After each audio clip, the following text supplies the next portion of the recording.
The students at Duke University take their Blue Devil basketball seriously.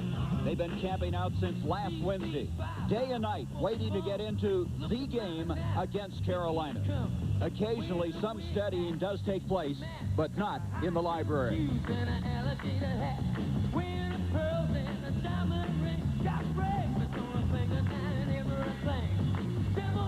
This was a scene earlier today as 3 days of waiting pay off. A first-come, first-served seat to North Carolina versus Duke. It's college basketball on CBS.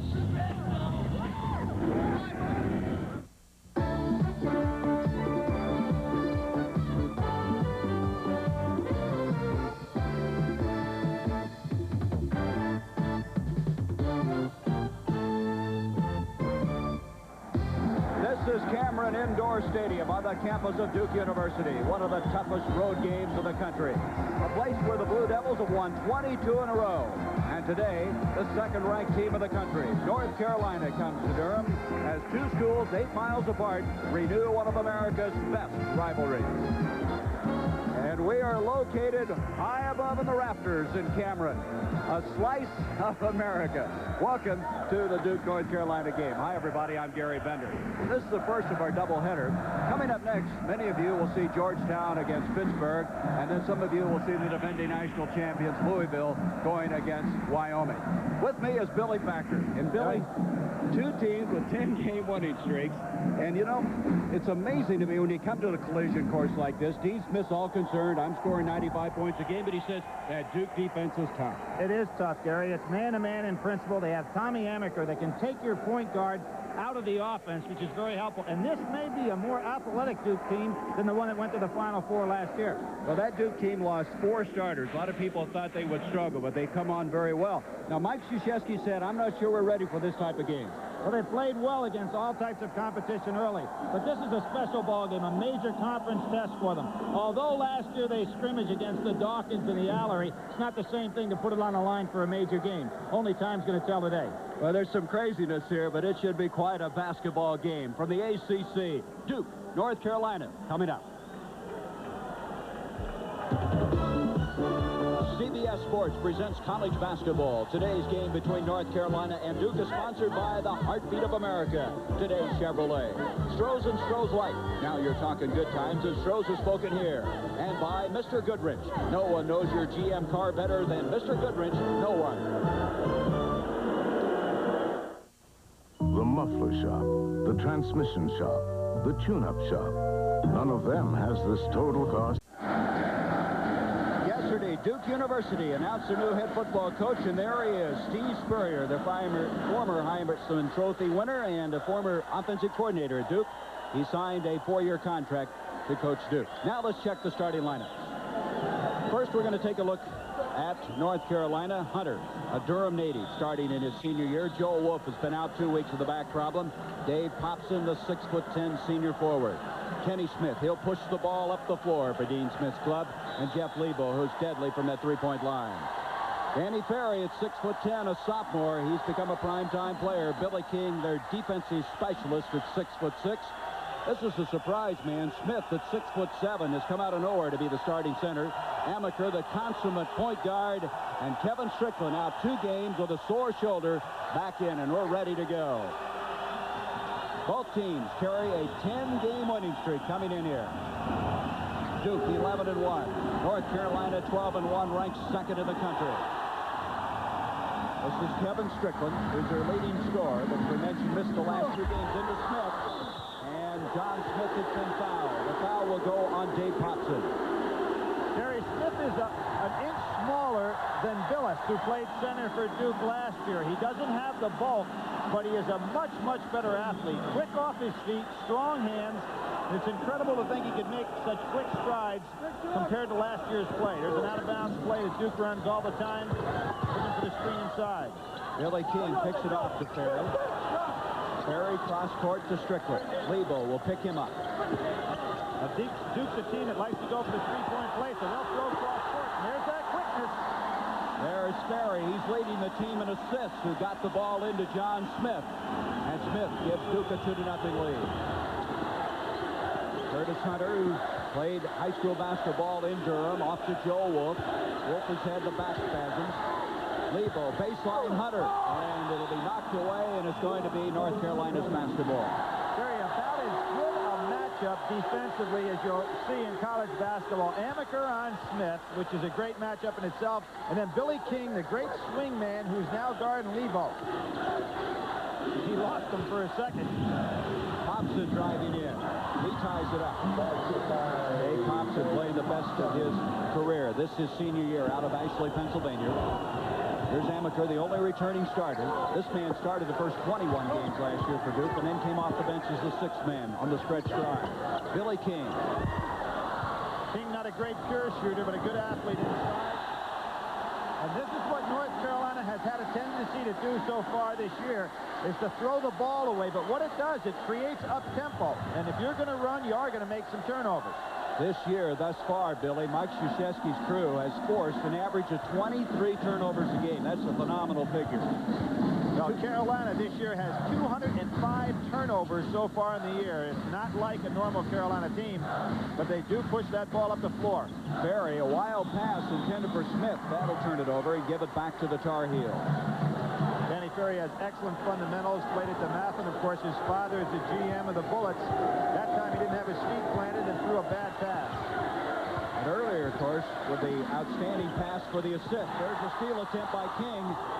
And we're going to have a held ball, and it will go to North Carolina. The alternating possession, the arrow pointing toward the Tar Heels.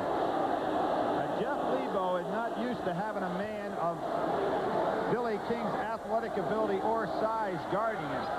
He's going to have to figure out how to come off some screens to get that shot off, and here's a 5-second call. They didn't get it in. It'll go to Duke. Outstanding defense on that inbound play, and you got to believe, Billy, that this crowd can intimidate you a little bit. You're standing on the sideline trying to inbound the ball. Well, it's a two-edged sword there. I think any great player loves to play in this type of environment, even if he's the visitor. Ball not yet over half court, so it wasn't a backcourt violation. King picked up by Curtis Hunter. Billy King, a 6'6 junior, out to Amaker. Spin move. Is he smooth or is he smooth? Last year was not a score, but they're looking to him more this year. Here's Hunter inside, and they come back and tie it up at 4. They got that ball down there in a hurry, didn't they? They did. What I see for Carolina in this ball game, here comes the jump trap for North Carolina, is to get J.R. Reed in the game and create a bad mismatch for Duke on the inside. That was a three-point attempt. It goes off of North Carolina. Duke will inbounds. 17:39 to go in the first half. Right now, Duke matches up pretty well with Curtis Hunter playing a small forward position, but if they put Reed in the game, they really have a mismatch in size. Talking about J.R. Reed, the 6'9 freshman. Duke now 6-4 lead. Broken up by Strickland. Hunter reloaded it, and it's going to be off of North Carolina. This Duke team has got some pretty good depth. They have 8 fellas that have scored 10 or more points in a game, and 4 of their players have scored over 20 in a game. So Mike Krzyzewski can go to that bench. Last team to win here was North Carolina, 1985. Last year, these two clubs splitting, winning at home. Here is Amaker. And look at Smith get up, would you? Popson tries to follow. We're going to have a foul on John Smith. Smith at 6'7" has that great leaping ability. He is extremely quick, excellent athlete, top-notch student. When you take in consideration last year, he played less than 100 minutes on the season, and now he's moved into the starting lineup and has been a real factor. They want him to rebound a little more. His rebound statistics only a 3 per game, but they think that will come. He's still thinking too much. Here's Kenny Smith. Bottle tip is in. Give that to Hunter, I believe. Curtis Hunter following inside. There's North Carolina in that man-to-man of their own. Amaker out to King. Pressure now from Hunter. Billy King, outstanding defensive player for Duke. I want to put him on Lebo today. Here is Smith. Smith playing with confidence. It is amazing to see the strides he's made in 1 year. And again, Gary, we go back to practicing every day against a Mark Allery. It makes you a better ball player, even if you're not getting the playing time in the game. Joe Wolf inside, and he's been fouled. Strickland picks up the foul. Well, they said about John Smith Billy, that they could tell in practice that he had more potential than his statistics of a year ago would indicate. But I don't think anybody figured he'd be starting for Duke. He's asking to come out right now. Duke using the same system that North Carolina does. He's pulling on his shirt and giving the fist. So Martin Nestle will come in and take his place just to give Smith the rest. Some of that hyperventilation early, huh? The excitement of a game. Well, he's really been putting out, and he needs a blow. Interestingly, when North Carolina instituted that rule of showing the fist, a player has the right to put himself back in the game if he takes himself out of the game. Let's see if that happens at Duke also. And here comes J.R. Reed in the game, and now that matchup problem changes. Well, Nestle's 7'2", so they counter with Reed, who's 6'9". Smith leads with 6 points, hitting 3 of 4 from the field. As Hunter sits down, Joel Wolf, an 88% free throw shooters, hit the first one. We'll try to tie it up, and it's tied up at 8. Gary, the matchup problem is not so much for Nestle. The matchup problem comes one for Strickland. The reason he's playing a forward defensively is because Billy King has to take Lebo, and there's a bad play. Barry rushed it, couldn't connect with King. The turnover gives it to North Carolina. Nestle, by the way, the last time out in the estimation of Mike Krzyzewski, turned around the St. Joseph's game. Came in and played 14 minutes, had 10 points and 9 rebounds. And 5 fouls. So he was obviously very active on both ends. 60 minutes to go in the first half. Here is Wolf out of Kohler, Wisconsin. All-around player for Dean Smith. Lebo, the sophomore from Carlisle, into J.R. Reed. There hasn't been a player come on the scene as a freshman with size that is so compact and so well organized inside as J.R. Reed. He just knows how to utilize that space perfectly. He's a boy in a man's body right now. North Carolina with their first lead in the game. Strickland will find out. Kevin Strickland, the junior, averaging over 14 points a game. His first 2 of the afternoon. Lebo comes back. You can see why, Billy. North Carolina's averaging 95 points a game. Exactly, and there's a case where Lebo was able to get away from King by moving the ball up the court real quick, and he's an excellent outside shooter. Amateur. Reed boxing off well inside, and Nestle over the back. Martin Nestle picking up the foul. Substitution now for Duke. Quinn Snyder, number 14, will come in, and Billy King will come out of the lineup. Now here you see Nestle trying to do the job, but J.R. Reed much quicker than Nestle on the inside, gets excellent positioning, does a good job keeping his eye on the ball. As Lebo goes up for the shot, instead of turning his head, he stayed right with it. At 6'9", he can handle it. North Carolina by 2.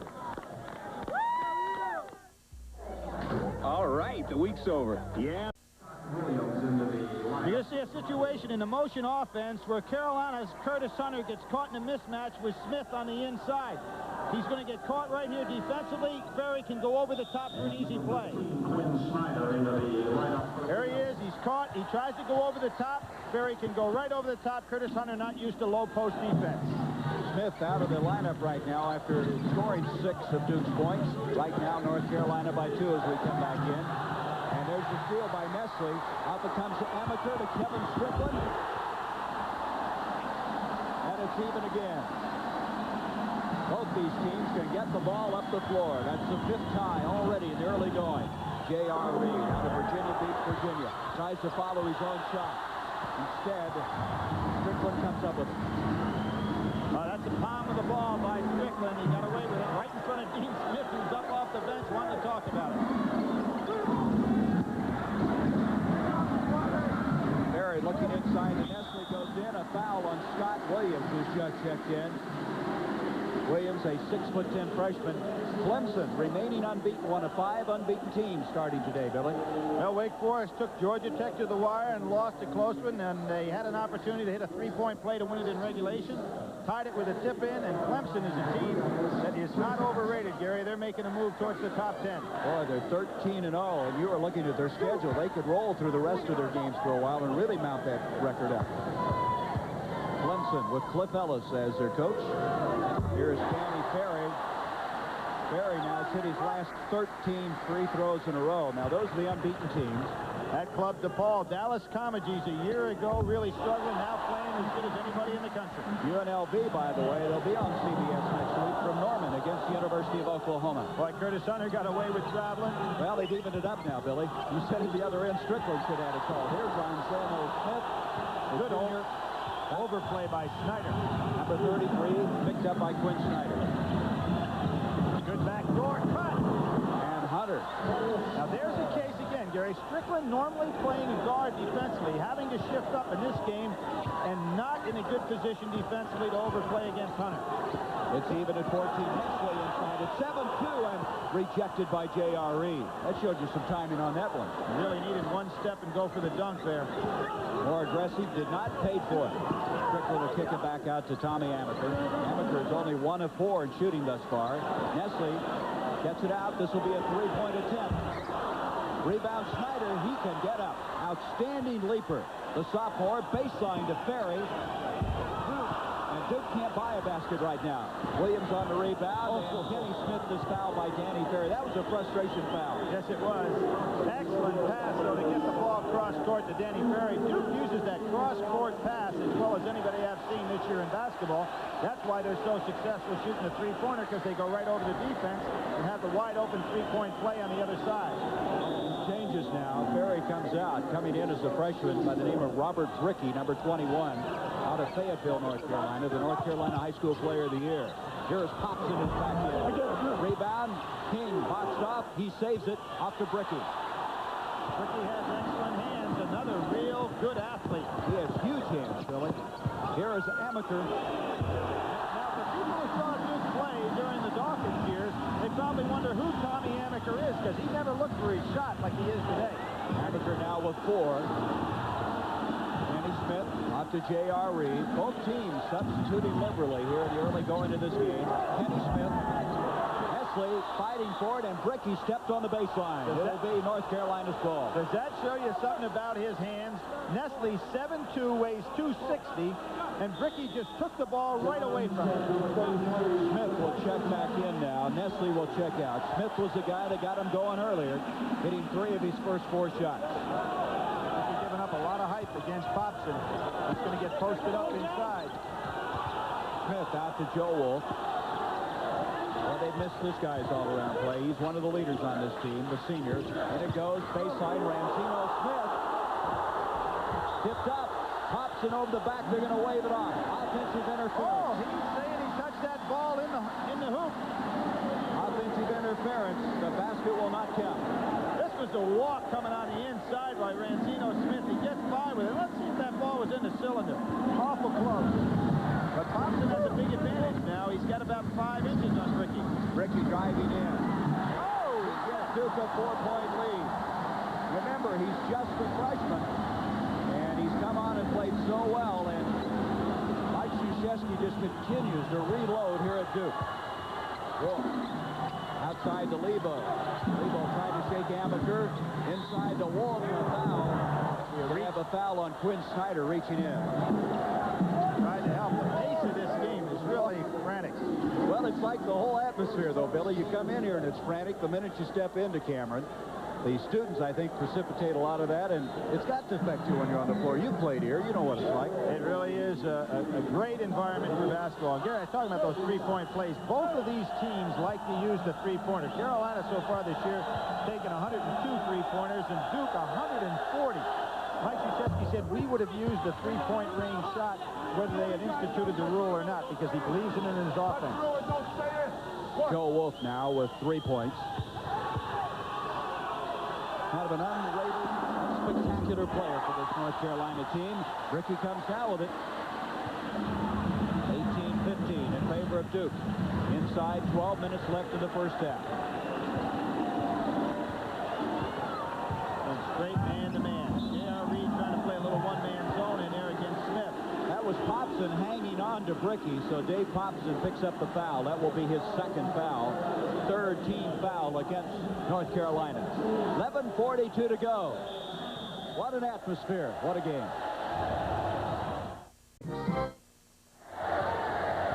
Duke, North Carolina, what a series it's been. Let's go back now to the year 1973 and 74. North Carolina playing at Duke. And Bobby Jones steals the pass with 4 seconds left and scores to give the Tar Heels a 73-71 win. This series began in 1920. North Carolina leads at 103-69, but Duke has won 3 of the last 5. 18-15 now. Smith is tough, isn't he, inside? Rebound by Billy King. He gave J.R. Reed some of his own medicine. Baseline, and we're going to have a baseline infraction. Smith stepped over. It'll go to North Carolina. Billy King doing a wise thing. He's got good leadership ability. He points to the referee on a baseline and said, "Hey, fella, how come you didn't call it? You were closer to the play." Thus far, Duke getting the better of it as far as the rebounding is concerned, and right now lead by 3. Steve Bucknall in the ball game, had a good game against Maryland the other night. Bucknall, a sophomore out of London, England, and it's on the floor. Reed comes out of there with it, and he's going to have 3 seconds in the lane called against him. Is he strong, Billy? When he latched onto that ball, you might as well clear out of there. I don't agree with that 3-second call at all, for the simple reason the ball had come off the boards. That referee's going to get an earful from Dean Smith about the 3-second calls and about his timing. I don't know if they can hear him. It's so noisy here. 18-15 Duke. 11 minutes to go. First half. Quinn Snyder to Ferry. Can have a foul. Foul is going to be a charge against Snyder as he released the ball. That'll be his second. Quinn Snyder made a great play with one exception. He went up in the air out of control. When you play against a North Carolina team, they're going to draw an awful lot of charges away from the ball. As a matter of fact, even Duke has instituted that to the point that they keep it statistically. Who is the #1 charge man on their ball club defensively? JR setting a weak screen out there. As strong as he is, he ought to knock somebody down when he sets a screen. North Carolina is 1 for 6 in their field goal shooting here in the last few minutes. And going to have a foul called inside. Danny Ferry, trying to position against Reed, has picked up his second foul. Ferry, the guy got a day late $1 short on that one because Reed was setting up position on the inside. You could see him going in here, and Ferry just got hooked up, and Reed is so strong, almost lifted him off the ground. It looked like a square dance move, didn't it? Danny Ferry had a great summer. Made all-tournament team in the Jones Cup competition. Improved a great deal this summer. It's just a matter of playing time for him. Reed at 6'9", weighs 245 pounds, and he's still growing. A gifted athlete. He has that power to go with finesse. He was the National High School Player of the Year last year at Virginia Beach, Virginia. And Danny Ferry was the year before. So it's a 1-point lead now for the Blue Devils. Amaker with Lebo trying to keep track of him. Jerry, one of the things I think both of these clubs are going to have to do in this game because of the frantic pace, neither one has been very smooth in their half-court offense. There's another example. They've got to beat this press and then pull the ball back out and start looking at what the defense is giving them. Ranzino Smith, evidently at a slick spot, goes down. It'll be a turnover against North Carolina. They're 6. That's okay. You can get hurt in a situation like that. That's another example. There's no reason for Ranzino Smith to force the ball down the corner. Neither team has allowed themselves to get in their half-court pattern. We're not even pushing a 45-second clock at all in this game. Well, I think, Billy, it shows again how young this Duke team is. They lost 4 starters, and, of course, Dean Smith will tell you, we're playing freshmen, too. We've got Reed, who's playing a considerable amount of time, along with Williams, and a little unsteady here. Of course, the defense putting a lot of pressure on them, too. Strickland can make that jumper. Here's Strickland, and look at Reed ripped that one down. Think maybe he's got some authority. Here's Bucknall. Out it comes Lebo. He loves that three-pointer, and there it is. Doesn't go. Bucknall inside, and he's going to be fouled. The basket, no, they're going to say he walked with the ball. Traveling on Bucknall. There was an excellent case. We'll see Strickland going inside. He probably had the jumper there instead of taking it in traffic, but there's the two-handed Wesley Unseld type rebound. 2 hands on it. He cleans house in there. You kind of get caught in between, don't you, when you have a Reed around? That's what happened to Strickland on that play. It was traveling on the last play by Bucknall, and here is another turnover to foul on Strickland. That's 2 on Strickland. Neither team can get their half-court offense going. They just have to slow down. I'm surprised. Here you have Tommy Amaker and Kenny Smith, 2 of the best and most experienced point guards in the country. Surprising they don't start pulling the ball back out a little bit and slowing the pace up. You can see Amaker, he's grabbing his shorts a little bit, too. He looks tired. Mike Krzyzewski said about him, he is the kind of guy where I start a sentence and he finishes it. In other words, they have the same mindset, the same thinking out there. Jeff Lebo, perfect technique on the foul shot. I'm really surprised that he's not a 90% free throw shooter. Well, that's not too bad. He's 81. And last year, he was down under 80. It's funny that this year, the Atlantic Coast Conference conference, the start of the season, the preseason all-conference team had 4 guards and a center. Forrest Grant from Clemson, and these two fellas going at each other right here, plus Dalrymple and Tyrone Bowes. 1-point lead now for North Carolina. Ferry.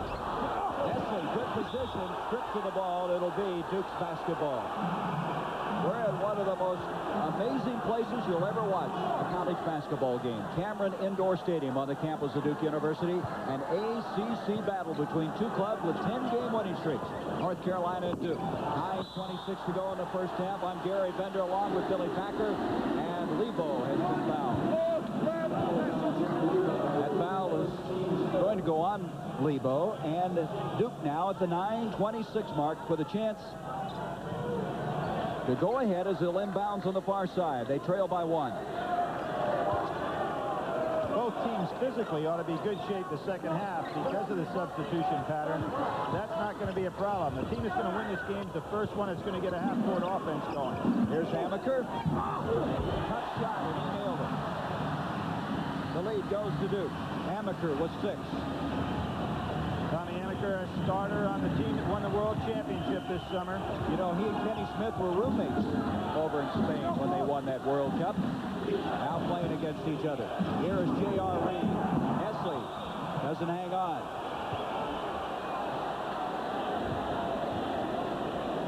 They would see that battling on the inside. Nestle gets caught with a pick and then just says, Lebo, out of my way. Jeff will understand that he has no business setting that screen on a 260-pounder. I was going to say, I'd pick on somebody else. Nestle's got a shiner, a black eye from the game against St. Joseph's earlier this week. Amaker hits the deck as Kenny Smith hits the three-pointer from outside. 22-20, North Carolina. Amaker will check that. Smith with 5 points. Now one of the officials, Louis Grillo, is going to do a little housekeeping. Mop it up, and we'll set it up. That's where Ranzino Smith fell down a little bit earlier. There may be some moisture down there. And when Amaker came flying out of the pile there, he landed on his chest and got the floor wet. Carolina by 2. 8.5 minutes to go in this first half. Good change of pace. Amaker, that's 2 little lead. Now he's on track. 8 points for Amaker. Tied up at 22. Jeff Lebo, I'd like to see Billy King go away. Joe Wolf traveled with the ball. That's 8 turnovers against the Tar Heels.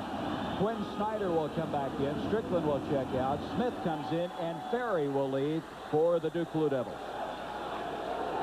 Mike Krzyzewski, the ACC and National Coach of the Year, taking Duke to the runner-up position, losing to Louisville in the championship game in Dallas. King on the move, and he stepped out of bounds. Coming up on the second half of our doubleheader, most of you will see Georgetown at Pittsburgh, or some of you will see the defending national champions Louisville against Wyoming. And Billy, a lot of people not aware of Jim Brandenburg's team out there, Wyoming. Club that won the NIT last year has got a chance to make a run in the NCAA tournament. You talk about all these high-flying teams. How about the Zips of Akron? Gave Pitt all they could handle this past week. Ricky is checked back into the game now for Duke. Joe Wolf looked like a block. Was that King that got it? I think it was Bricky that got a piece of it. Came all the way across the lane at 6'5". Both he and King were there. We'll give it to Bricky. No, I it'll did, be North Carolina's ball. Now, you can give it to the other man if you want to. I might be wrong on that one, but I think Ricky got a piece of it. They were both over there. Here we're going to see. Let's look at it. All right, the test. It was Bricky. Oh, me. Come on, Gary. I tell you, Billy, you got the great eyes. Keep eating those carrots, will you?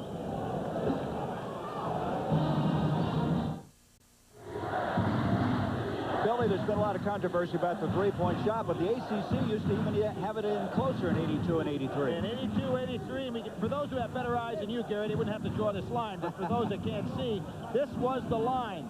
17-9 in 82, 83, and I believe that line was one of the reasons NC State was so successful in the NCAA tournament, because they used the three-point play very effectively with Derek Wittenberg. And remember, when he was way beyond his range, and that shot came up short for Lorenzo Charles to stop it in for that big win over Houston for the national crowd.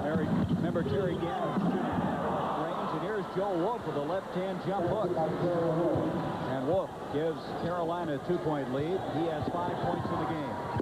Snyder showing you a little bit of dribbling ability there. Went right by Kenny Smith. Up to King. King moves in for the 2-point attempt and gets it.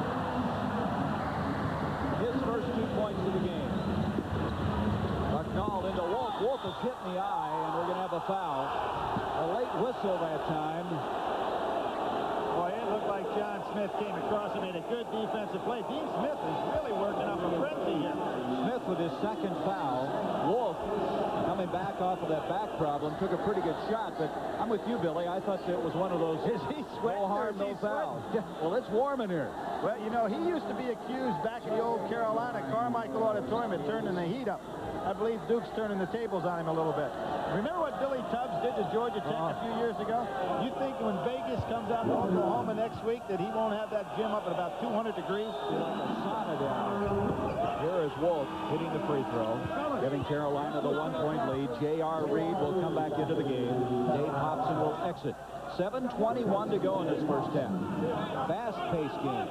If you notice Dean Smith's substitution pattern, he has a tendency in the first half to use a lot of people, have a lot of weird combinations in the game at a given time. In the second half, he usually settles down to the lineup that he feels is most effective and goes with them for the first 10, 12 minutes of that half. Good steal. Bucknall on the steal to Ranzino Smith.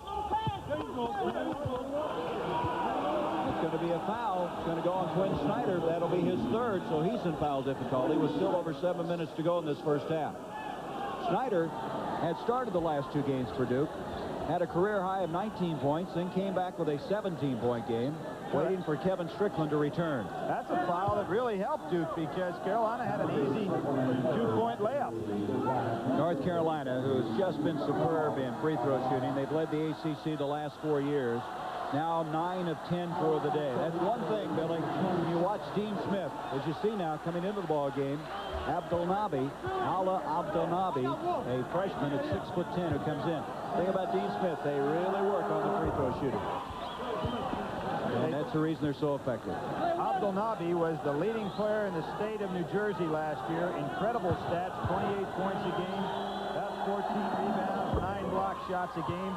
McDonald's All-American. You can see how good their program is here when he sits on the bench as a freshman. Biggest lead of the game now for North Carolina by 4. Abdelnabi, by the way, is a native of Egypt. Driving in is King. Finger roll, and the foul's going to go on J.R. Reed. Billy King's been able to get that baseline drive. Now, North Carolina forces you to go baseline an awful lot. They just are not getting over there from the weak side like they normally do to prevent you from getting that layup. Reed's first foul, 15 foul now against North Carolina. As a matter of fact, normally, that is one of North Carolina's strengths. They force you to the baseline, and then they come over from the weak side and get that little trap. Everybody slides on down, so you have no pass out, and you really get caught in a bad double-team situation. Reed was a little slow getting there. King is a very poor free throw shooter, shooting 54%. He has picked it up from a year ago when he shot only 47%. Hobson comes into the game now. Bucknall has checked out with 7 minutes to go in the first half. King used to let this free throw shooting affect the rest of his game, but Mike Krzyzewski said he's gotten over that now. His stroke looks a lot better, Gary. Yeah, it does. He used to throw up some real bricks a year ago. That looked like a pretty good stroke. 28-25, Carolina. Wolf. Gets it into Hobson. Back to Joe Wolf. Little 2-man game, inside-outside. Nice playing by the 2 experienced seniors. Wolf with 9 points. You can see why Dean Smith wanted him back in the lineup.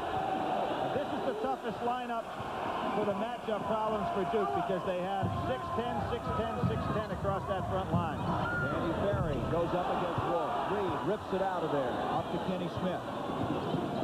Smith, 3-point attempt. Rebound by Amaker. Maybe took a shot a little too quick there, Billy. Yeah, I believe so, because he had Reed running down the middle. Nabi attempting one. Rebound by Ranzino Smith. Smith, a native of Chapel Hill. Up to Smith. And it's not going to make the connection, and Amaker will come the other way.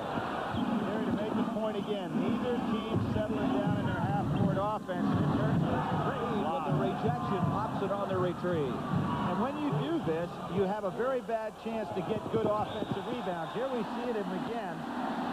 When a guy takes a shot that you're not ready for, you're very seldom in a position to go for offensive rebounds, and that's what's happening. It's one and done for both teams. Reed is tired. He's exhausted. He has to come out. I don't know if they got his attention. Here he comes now. He couldn't track that ball down. Smith overthrew him, and he just didn't have any energy to get there. Well, he went 90 feet 3 times in a row. And when you weigh that, 245 pounds, that's a lot of beef, isn't it, to move up and down the floor. 5-point lead now for North Carolina. Smith looking active inside. And Scott Williams is checked in, number 42. There he is. Smith. And we have a blocking foul against North Carolina. And getting up with that foul is going to be Hunter. NFC Championship game tomorrow, Billy.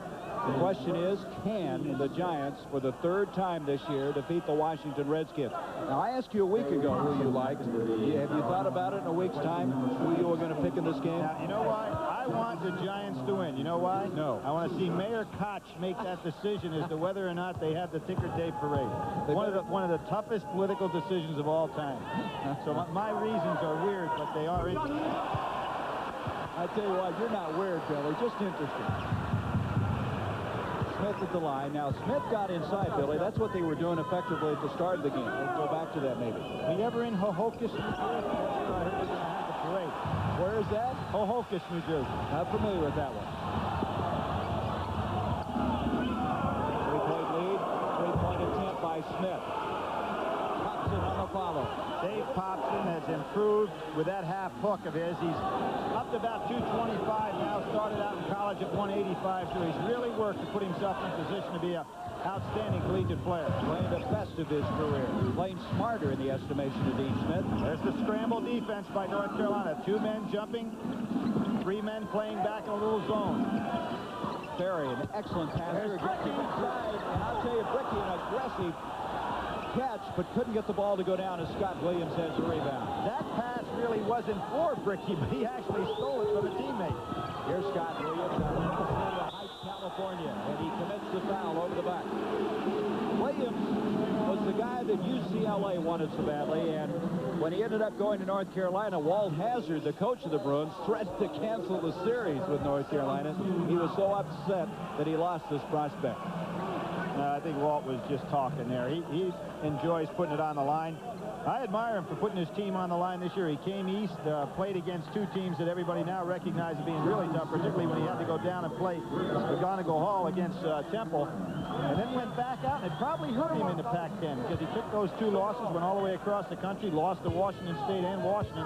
They're back in the hunt. Well, they have a big game with Arizona today, right? That's right. Hey, Billy, I've got a little bit of information for you here as soon as we get a chance. Smith hits a free throw. I've just been told by our producer, Bob Deacus, that a corporation has stepped forward in New York City and said they will fund a ticker tape parade in New York City. Does that impress you or what? Well, I want to check them out real close. There are a lot of funny things going on in New York.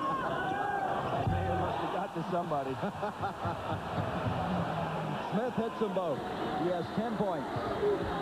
3-point lead for the Tar Heels. Lebo at the 100. Lebo has not been able to get on track. He's got amateur on him now. He'd like to shoot that jumper over him. Here he is. He got loose that time. Yes, sir. There's the difference between being guarded by a 6-footer and being guarded by a 6'5" man. Billy Keene didn't ever let Lebo get loose. Well, that was one of the moves Krzyzewski had really sat as one of the keys of the game, was King on Lebo, the right now amateur. Here's Ferry. That'll give Danny some confidence. He's been a little frustrated in this game. 4 points for Danny Ferry. Boy, does North Carolina fire that ball up quickly. That is some move. J.R. Reed, what touch for a big man. Well, you know, I've been talking about settling down the half-court offense. The other side of that coin is the defense doesn't have a chance to set up very well. In that case, Ferry just couldn't get back in time.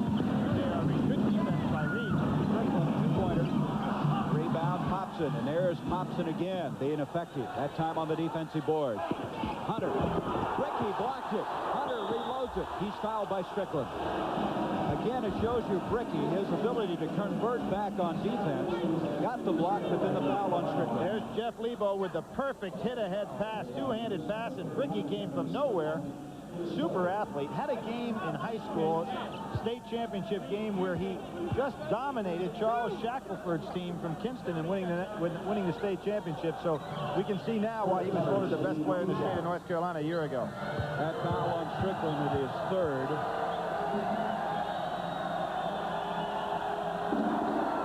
Hunter now with 5 points in the game to go with 3 rebounds. Curtis, of course, from Durham, North Carolina. Well, he was the North Carolina Player of the Year, too, when he was a senior. Yes, he was, and many people thought he'd go to Duke.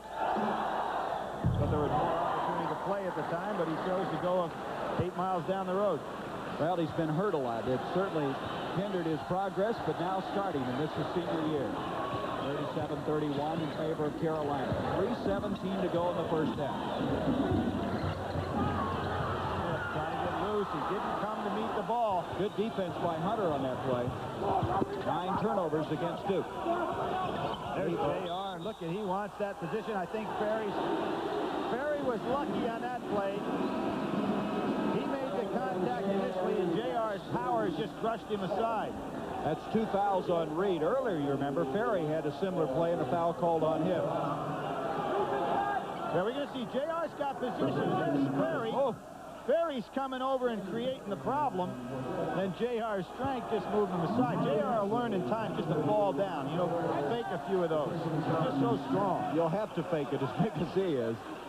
But that shows you Reed, a freshman, not being intimidated by anybody in this game.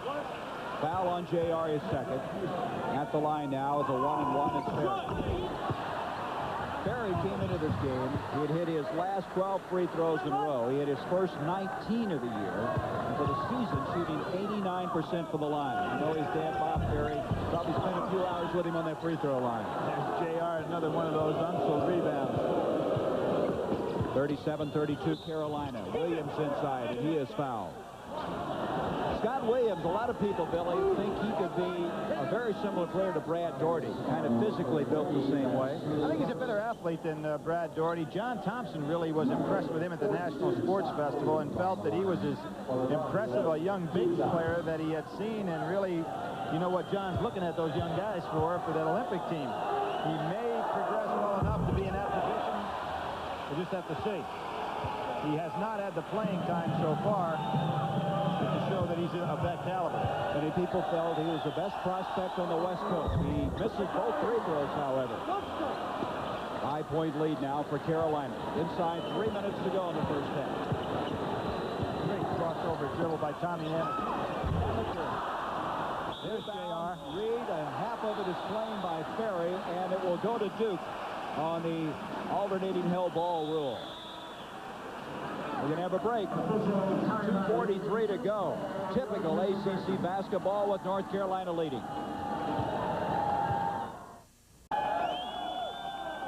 Standing by in Pittsburgh is Jim Nance. He'll be here with the halftime, the college basketball report. Let's see what's happening. All right, thank you very much, Gary. We are in Pittsburgh, and coming up on the college basketball report, we'll have the latest on David Robinson of Navy. We'll also examine the problems at Louisville. A year ago, they won the national championship. The Cardinals did. Now they're struggling to stay above 500. We'll also go out to Indiana to meet one of the most sought-after high school basketball players in the country. He's only in the 9th grade. That's coming up on the college basketball report. Right now, let's go back to Gary and Billy. Jim, thank you. We have 2:43 left here. Billy, you know that player they're talking about, Damon Bailey. Didn't Bobby Knight go see him when he was in 7th grade? Now, Bobby probably want to go down there and check out a fishing hole. You don't go see players in the 7th grade unless you had some other reason. But I have talked to Bob Hamill, who's the outstanding writer from Bloomington and really is one of the real true basketball experts in the country. He has seen that young man play, and he says it's everything they're talking about. I hate to see the pressure put on a young player, though, in the 9th grade to talk to him about what he's going to be on the collegiate level. It's a little bit too early to put that kind of pressure. Kind of hard to project, isn't it? Yeah. Lebo with his second foul. Bricky goes to the line. 2:37 to go now in this first half. Rebound by Wolf. Duke is not a good free throw shooting team. It could get them in some trouble as aggressively as they play because they're going to go to that line. Shooting under 70% for the season. Of course, last year when they had Allery and Dawkins and Amaker, they had 3 great free throw shooters, so that really helped them. McNall tried to duck inside. Lebo, this is the first time they've taken a shot in a hurry. Here is Joe Wolf. Rebound by Amaker. The consummate point guard. Mike Krzyzewski made a good point the other day. He said in this game there'll be a lot of wide rebounds, not tall rebounds, meaning that the game is going to spread out. Therefore, quickness is going to prevail. That's why a guy like Amaker could slide in and pick that one off. As the three-point play is used more and more in college basketball, you will see the quick rebounding teams have an advantage over those tall ones that just want to stand around. That was a costly foul. Danny Ferry called for pushing off. That's his third foul. He comes out of the game. John Smith checks in. So Ferry will sit out the remainder of the 1:50 to go in this first half. J.R. Reed wants the ball inside. He thinks he can outmaneuver Nestle. Let's see if he tries to go by it. Duke has 3 players with 3 fouls. Ferry, Strickland, and Snyder. J.R. would like to go by him. He can smell it out. There he goes. There he goes. He can handle the ball. 6'9" guy. King with the rebound. He can smell that he can go by Nestle and take advantage of his quickness. And what's tough for Nestle now, he's going to be called on to play a lot of minutes. Dean ducks in. Dean Smith has to be upset with that play. He wants him down that baseline and get the double team. Blocking foul on Billy King, and the crowd here, this Duke partisan crowd didn't like that. That's King's first foul. Ranzino Smith driving in his foul. Have you ever seen a more creative crowd than you hear here in Cameron Indoor Stadium? That's an excellent call. King didn't get there in time. Ranzino Smith had him beat. I don't think I've ever seen anybody go baseline as effectively as King has been able to do today against the North Carolina defense. He's beaten them about 3 or 4 times, hasn't converted them all, but he's gotten in there. North Carolina's missed their last 3 free throws, as Smith now converts. Ranzino Smith. What a competitor he is. He's like a little dynamo. Shoots over 70%, 73 for the year, and he converts both of those. So you want those backcourt players that can make that free throw shot. That's what hurt Kansas, Billy, with Cedric Hunter. Cedric Hunter the other night was in a situation where he had a chance to ice the game, missed the free throw. Fortunately for Kansas, the ball bounded out against a very tough Temple team. This is a great year for Philadelphia basketball. St. Joe's, Temple, LaSalle, and Villanova, all possible NCAA tournament type teams. Krzyzewski really impressed with St. Joe. There is John Smith. Boy, showing a little range on that jump shot. 12 points for Smith. Now we have a little hold up here. Billy King and Ranzino Smith going after each other a little bit. What a unique rivalry. 2 schools, 8 miles apart. You know, the kids know each other real well here, too, because, you know, when it comes dating time, they're going to the same hangouts, plus all the newspaper coverage. Friends that go to various schools, and there's a charge. Kenny Smith, Amaker drawing the charge. That's the first on Smith. That's some super defense. When you can draw a charge on Kenny Smith on one-on-one defense, you have really pulled a play. Smith has that explosive quickness, and Amaker was able to move his feet just well enough to hang in there. Might be as good a defensive guard as are in the country. Tommy Amaker picking up the charge. Now a chance to cut it to 1, maybe tie it up if they get hit the three-pointer with 44 seconds. Into Nestle. Nice speed. He's got to put it away with authority. There he goes. Nestle's trying to be a little cute in there, Gary. Yep, he You're is. exactly correct. He needs to go and put it right up in the basket. Big comeback, and these fans are crazy now. 1-point lead for Carolina, traveling. 5 seconds. Traveling. No, it was Scott Williams. I saw on the far side. Houseman, the official, called traveling, and it is. And look at this crowd. Duke with a chance to take the lead. What do you think the kids at Duke do with the money their parents send them for clothes? I've never seen anybody here wear anything other than an old beat-up sweatshirt. Think they ever dress up?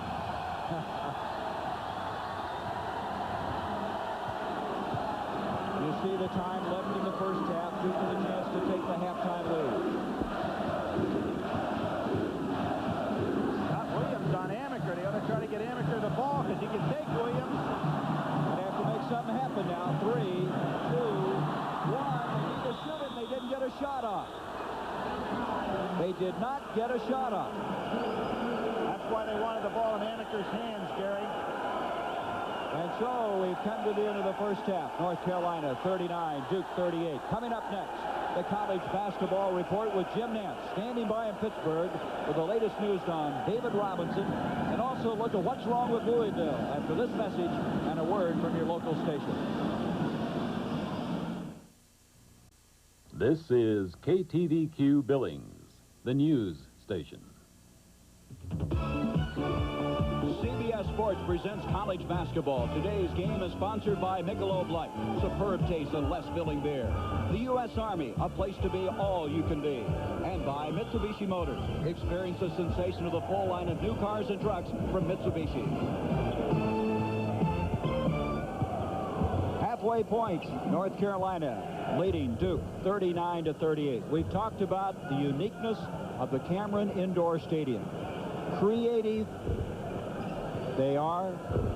It's the kind of intimidation that a lot of clubs come in here, and I'm sure it just tears them apart. But at the halfway point, despite all of that, North Carolina's held somewhat of their poise, Billy. But you made a good point. They really haven't, neither team, gotten into the kind of game they want to get into.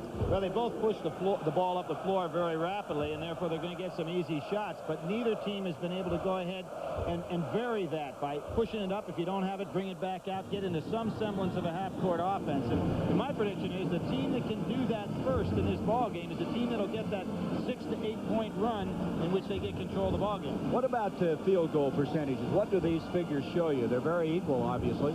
Well, North Carolina is a team that traditionally will shoot over 52, 53%. Duke is a team that holds clubs down under 43%. So they've got Carolina kind of where they want them right there. I think the shot selection from Carolina has put them in some trouble. This is a real concern for Mike Krzyzewski. Ferry with 3, Snyder with 3, and Strickland with 3. Well, he'd rather they have 2 than 3, but he's got a deep team. He uses a lot of people, and I would say maybe Ferry's is important here, but he can go without them. Mike Krzyzewski's team has won 22 in a row here. Last lost was in '85 to these Tar Heels. Dean Smith, his new assistant there in the background, the gray-haired gentleman Dick Harp, who coached the University of Kansas in 1957 when they lost to North Carolina in triple overtime. Remember that game, Billy? Yes, I do. I've seen that film a number of times. Sure, you know, we had that Bobby Jones play where they went back into the memories when Duke thought they had a chance for the upset, went for the basket, went for the long play, and had it intercepted. The strangest Duke-Carolina game I ever saw was a game over at Chapel Hill where Duke had a team, big underdog, had an 8-point lead with 18 seconds to go and eventually lost the game. One of the big turnarounds, if not the biggest turnaround, maybe in college history in terms of that few seconds and that many points. Kenny Smith, along with Hopkins, Lebo, Wolf, and Hunter, the same 5 that opened the ball game. Up it comes to Smith, who had 12 points, now with 14. High man on the floor, and Duke has the lead. Billy King made that play by being patient on the break. Good running by Smith. Here's Wolf, who led North Carolina in the first half with 9. Another ball thrown away. Billy, you see that every once in a while. That's not North Carolina's type of play. Well, Joe Wolf, with the bad back, has missed the game and, of course, missed some practice time. That was just a timing play. In the first half, 13 turnovers by North Carolina. 40-39 Duke. Ferry has the open shot. He has range to step out and shoot it. Got to respect him, don't they? 7 points. Start of the second half, getting their first lead since 10:43 of the first half was Duke, so they come back to start very effectively in the second half. Lebo trying to get on track against Billy King, but King staying right with him. That's a three-pointer by Kenny Smith. Hunter on the rebound. Pass Popson, and he's fouled by Billy King. Saved an easy basket. You know, everybody talking the three-point line is too short and such an easy shot to make. But here you see tenacious defense pushing the offense out, and so far these two teams are 1 for 9 from the three-point line. It is not an easy shot if you're played well defensively. That was the second foul on King. 42-39. Duke. Joe Wolf trying to shake John Smith. Lebo, who's been relatively quiet in this game, on the move. He'll get 2 there. There was a case on the switch. He wasn't matched up with Billy King. He enjoyed that one. 8 points for Lebo. Back to a 1-point lead for the Blue Devils. Well, for young players to watch Amaker and Smith and see how valuable it is to be able to use both hands on that dribble. Barry again has the open shot. That's twice he's gotten open. He now has 9 points. 44-41 Duke. Reach around by Ferry. King has the ball. Hey, how about that play? And that ought to count. Let's see. They're going to call a charge. Mike Krzyzewski can't believe it. Super maneuver by Billy King. I don't believe they were squared up on him at all. That layup should have counted. Hobson's not close to being squared up to Billy King. He's moving right over and underneath him. Big lucky play that time for Carolina. Joe Wolf seems not only tired, but it looks like he's walking a little funny. Yeah, I thought that too when you were talking about his back earlier, I Billy. think that back's giving him some trouble, but he's a warrior. He wants to stay out there. Well, what happens? You lose the 2 points, but you also now have King in foul trouble. That's his 3rd foul. 4 of the Duke Blue Devils now with 3 fouls. Here comes that lineup that really helps out North Carolina with J.R. Reed and the other 2 big fellows in the front line. J.R. can handle that ball Is for a that big guy. something for a 6'9" guy? I think he thinks he's a guard. That's the second time in this half that Joe Wolf has not moved to the ball quickly to catch the pass. It allows the defender to get right around in front of him. He's just not as quick as he normally is. Bill, I was watching him run. He looks like he's in a little bit of pain right now, the way he's moving. In it goes to Hobson. Rebound Smith. It's stuck. And the alternating hell ball is going to go to the Duke Blue Devils. You don't see that happen very often, do you? You know, in watching Joe Wolf, and I know how Dean Smith wants to keep this lineup together, but it might not be bad to get him out of there because he looks like he's in some pain. He is really slowing down as this half goes. He went after it, but he didn't bend over very much, and he has committed the foul. That's the first on Joe Wolf. There's the foul difficulty. King just picking up his 3rd a moment ago. And as you mentioned, Billy, you talk about a big turnaround. You had to break down the floor for 2 instead to get King in foul trouble. And lose the 2 points. Yep. 44-41. Smith, good second effort. Blocked by Thompson. It's going to be off of Duke. Nice job by Popson just to keep his hands up in the air and not try to come down with a chopping motion. That's the new Dave Popson. He didn't used to do that. He wasn't that aggressive. Much more aggressive now. Here's Wolf on the drive. A little bit off balance on the shot. Ferry is fouled from behind, and Wolf has picked up his 2nd. There again, it's just a matter of quickness. He's a far cry from his normal position in the game. You wonder how long he can go with Joe. That back will probably could sit down, Billy, to get worse. You're probably afraid to take him out of there. You see Dean Smith walking up with Bucknell. Don't be surprised to see if he doesn't come out right away. 44-41. Duke. 16-15 to go in the game. Good defense by Kenny Smith. He anticipated the turnaround. Strickland. That's a tough shot fading to the baseline. Reed with the rebound. Take that ball away from him. Well, he's had the tendency, Billy, to come out of there on a break, and Dean Smith tried to keep him from doing that. He's dribbling the ball. Pops and misses. Kenny Smith. Smith is just not shooting well. He's had a feast or famine year. Here's a three-pointer by Strickland, air ball, and Kenny Smith got it. Kevin Strickland did not have his feet set for that shot. Here's Smith again at the other end. It just won't go for the senior. Reed.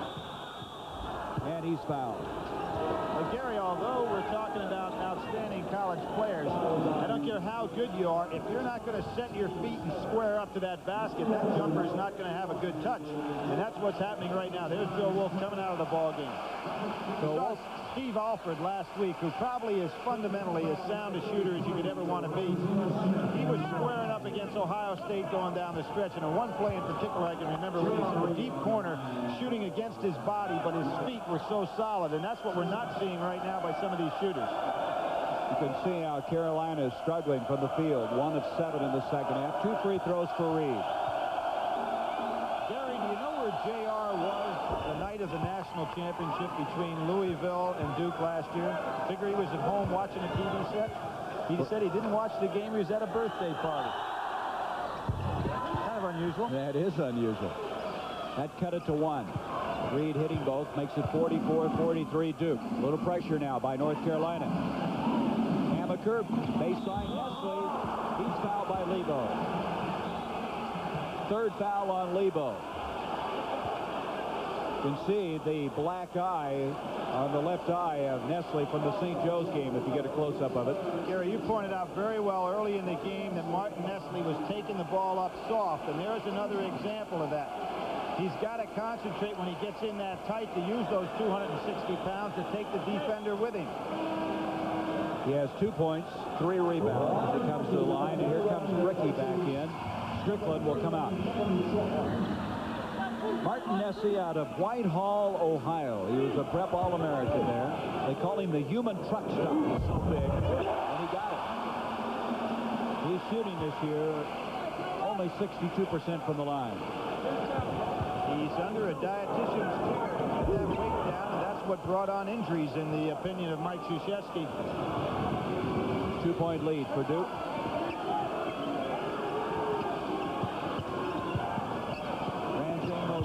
And the other Smith able in because Kenny Smith is only 2 of 8 from the field in this game, but Ranzino hit that one and tied it up.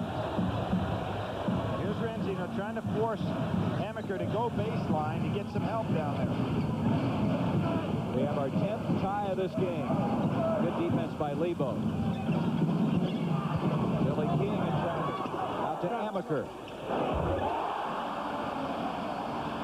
The difference of being squared up with your feet. Good job by Amaker. He's in double figures now with 10 points. Duke back to a 2-point lead.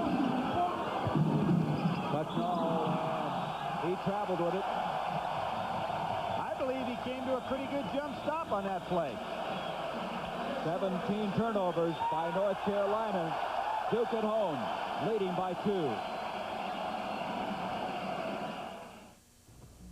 Should you ever drive from Paris to Dakar, we'd suggest a Mitsubishi Montero. Montero's won the Paris to Dakar rally 4 years straight, so it knows the shortcuts. But should you stay closer to home, you can still enjoy Montero's 2.6 liters, the independence of 4-wheel drive, and the crafting of its civilized interior.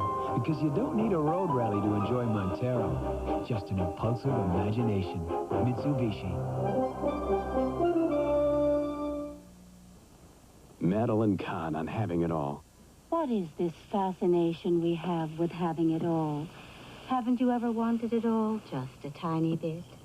Michelob Light has it all. Superb taste in a less filling beer. But is having it all the answer? Is it really so wonderful to be wealthy, glamorous, and have an unbelievable singing voice? Yes! Michelob Light. You can have it all. Apache. There's nothing hotter in the air or on the ground for Jack Holt, Army crew chief. The Apache's got advanced everything, like a TV for target acquisition. The gunner aims just by moving his head. Talk about hot. This bird can make tracks at 200 miles an hour.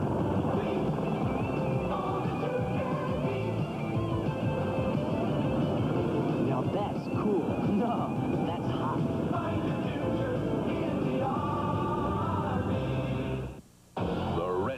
Have conquered. Now they must face the Giants, the big blue wrecking crew. The NFC Championship tomorrow on CBS Sports. Back at Cameron in Durham, North Carolina. Gary Bender, Billy Packer. 15-10 to go. Duke by 2. They have the basketball. But no, picking up Billy King.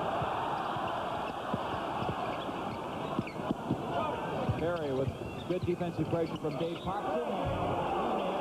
It's going to be a foul on Popson. That's his 3rd personal foul. Ferry played much more effectively in the second half. Gary, it's really nice to have a 6'10" guy that can step out at the top of the key and make a play. You can see how well North Carolina had to respect their own man when he was out there with the ball, because they know he'll hit the wide open man with a good pass. As you said, the leading assist man for Duke. Kind of like Danny Manning in Kansas. When he steps out, you really have to play him well. He shocked me the other night in the game against Temple when he took that 3-pointer and had it hit the front of the rim up and in. I'm sure it probably shocked Larry Brown a little bit, too. Well, I tell you what, Danny Ferry comes from that rich basketball tradition. His dad, the general manager of the Washington Bullets. This guy, Lebo, his dad was nice pass! Up to Amaker.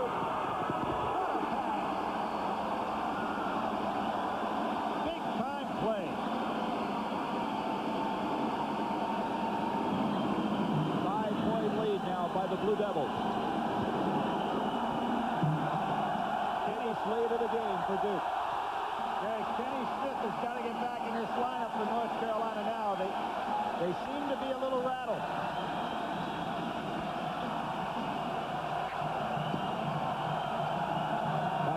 Picked up aggressively by Bricky. Dean Smith trying to get him to rotate it around. See, there's nobody really running the offense now. Well, you've got a sophomore and a junior, and this sophomore running the team as Lebo hits it. He has 10 points. Kenny Smith just got up off the bench. Yeah, I think maybe they heard you, Billy. Yeah.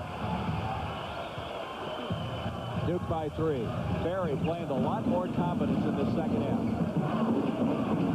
Amaker, nice move to shake loose. Rebound, Ranzino Smith. Good block out by Ranzino Smith because he had Bricky right behind him. Model screen on the floor. Lebo doesn't get it. Amaker, there's that rebound you're talking about that comes outside. He's going to take it. Charges. Oh, I don't believe that call. I do not believe that call. That's 2 of them. There is no way this is a charge. No way. Ranzino Smith wasn't even there yet when Amaker left the ground. Amaker's shaken up on this, Billy. He hit his hip when he came down. Tommy Amaker left the ground long before Ranzino Smith got over in position. Well, that's 2 of them now. Earlier, Billy King had one called on him, and now Tommy Amaker. Krzyzewski's hot. Well, he's saying that's 4 points you cost me. That was Amaker's second foul. 13:26 to go. Joe Wolf back in down. Let's see how he maneuvers now, sitting on that bench with that back tightened up at all. Ranzino Smith, and that's going to be a foul on Bricky. Bricky tangled up with him. Got his feet locked up. That'll be Bricky's second foul of the game. 15 foul against the Duke Blue Devils. 50-47 in favor of Duke. Amaker's coming out, Billy, and he's limping. He's in pain. When he hit the floor, you can see holding his backside there. He's in real pain, and they're going to look him over. Well, this could really hurt Duke because you want him on the floor at this time. Now, this means Quinn Snyder has got to be the guy that's going to be called upon to do most of the ball handling. Snyder has played in place of Strickland, but it's a different situation replacing Strickland, right? When he goes in for Strickland, he goes in at the shooting guard, the second guard. Now he's going to have to go in as the ball handler. Amaker comes out with 12 points. 50-47 Duke. Kenny Smith blocked by Snyder, and McNall is fouled. Martin Nestle got a piece of it. Boy, that shows you the jumping ability of Snyder. 13:08 to go here at the Cameron Indoor Stadium on Duke University's campus. An ACC battle between 2 clubs with 10-game winning streaks. And right now, Duke leads it by 3, 50-47. I'm Gary Bender along with Billy Packer as Steve Bucknall, sophomore from London, England, will shoot a free throw. He'll shoot 2. Substitution, Bricky comes out of the ball game. You know, Gary, winning a game in a tight conference like this on the road can be very valuable, obviously, in the conference standing. Watching the SEC this year, it's been incredible how the visitor has been able to win. Kentucky beaten twice at home. Alabama beaten. Auburn beaten. Georgia, Tennessee, LSU, all have been beaten on the road, at home court. Drive by King. Billy King was 7. Joe Wolf with a double pump on Smith. He got it, and he's fouled by Smith. That's a great shot by Joe Wolf. He's really good down around that baseline anyway. He doesn't do anything spectacular, does he, Billy? He just does it well, that being Joe Wolf. Chance now for a 3-point play. I'd say Joe Wolf's probably a first-round draft choice, late in the first round. How many teams can afford to have a guy miss a game that's a first-round draft choice and not be hurt? He nails that. Wolf, as Dean Smith said, we depend on it. His brother, of course, played for the University of North Carolina. And another brother played college basketball also. Brother was Jeff. There's a traveling call on Duke. That was Wolf that precipitated that. Joe Wolf did a good job.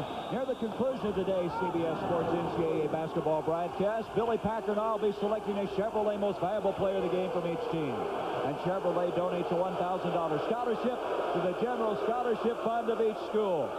12:39 to go. Duke leads it by 2.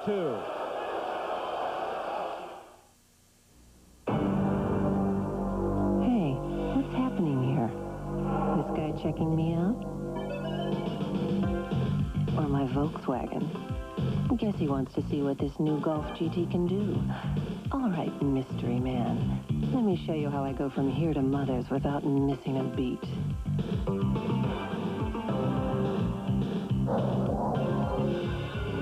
Men, they never stick around. Back when this old tractor and I were kids, Pennzoil came in a can, and 5W30 and 10W30 motor oils didn't even exist. Now, they are recommended not only by GM, Ford, and Chrysler, but by Nissan, Toyota, and Honda for their small engines. Use Pennzoil 5W30 for winter, 10W30 for summer. For small engine protection, my old pal and I recommend it.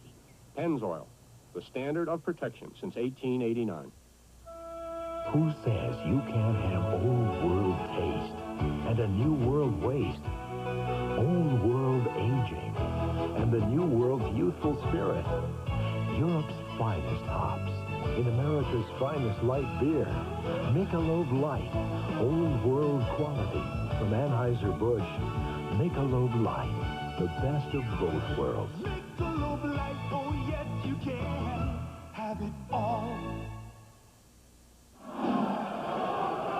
Here we're going to see some great defense by Amaker and Danny Ferry. Ferry's going to come out in the overplay situation, cut off the ball, and then Amaker's going to release. Ferry's going to hit him with a pass down the court.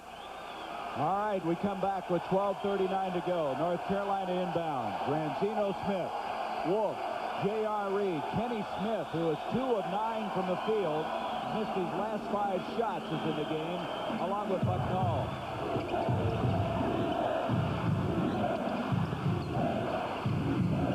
52-50 Duke. You don't want to pick up your dribble out there as well as Duke overplays.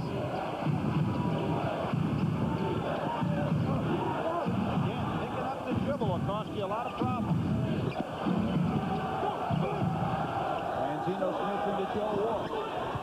Going bad back and all. He has really had some meaningful minutes in this game. He has 14 points now. He's tied it up. You know, actually, Gary, he's running better now after he sat down for a little bit. Here comes that double team. Beautiful pass. Ferry to Strickland. Back to Ferry. And we're going to have a foul against North Carolina. But what a beautiful job for reacting against the trap. Well, a super pass on the inside. Smith goes up, just misjudges his distance. Danny Ferry makes a nice pass. Good reaction by Joe Wolf to get back and help with Bucknell. Excellent hustle by North Carolina. Good passing by Duke, and Ferry goes to that line. What do you tell a guy, Billy, John Smith, when he misses a dunk like that? Well, the effort was there. He just miscalculated.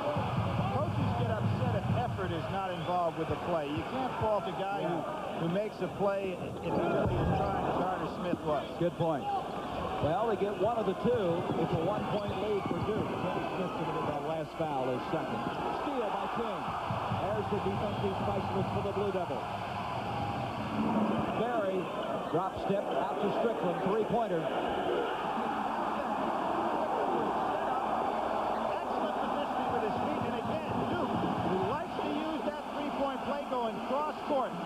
You think Ferry doesn't see that open man? Excellent selection of his passing. Oh, nice backdoor. That was Thompson with the assist. Wolf with 16 points. Danny Ferry has to open up on that. Excellent play, 2-man play. There's North Carolina with their trap. Kenny Smith on the steal. King is there. He lets him go. He had 3 fouls, and he decided to lay off of him and let him go. Every time I see Kenny Smith going for a breakaway, I think of the LSU game where he got hit and went down and probably knocked North Carolina up another trip to the Final Four when he injured that wrist. 12th tie of the game at 56. 10:43 to go. Ferry moving it on Wolf. Look at him throw the ball around. He always spots those guys on the wing area, doesn't he, Billy? Out it comes, and a foul on Ferry trying to reach in. Now, that's his his fourth. Now, there's a case where North Carolina's double teams in the corner getting Billy King in trouble. If you're going to go over there, you've got to go all the way to the basket, as King has, and not pick up that dribble. Now, Amaker comes in. He has a bruised back, but able to continue, obviously, as he comes into the game. Georgetown, Pittsburgh coming up next. John Thompson against the new coach Paul Evans, or some of you will see the game from Laramie. The Cowboys of Wyoming against the defending NCAA champions Louisville. 10:32 left in the game. It's deadlocked at 56 with 7 points is Kenny Smith, who's been struggling. Interestingly enough, Billy, he does not have an assist in this game.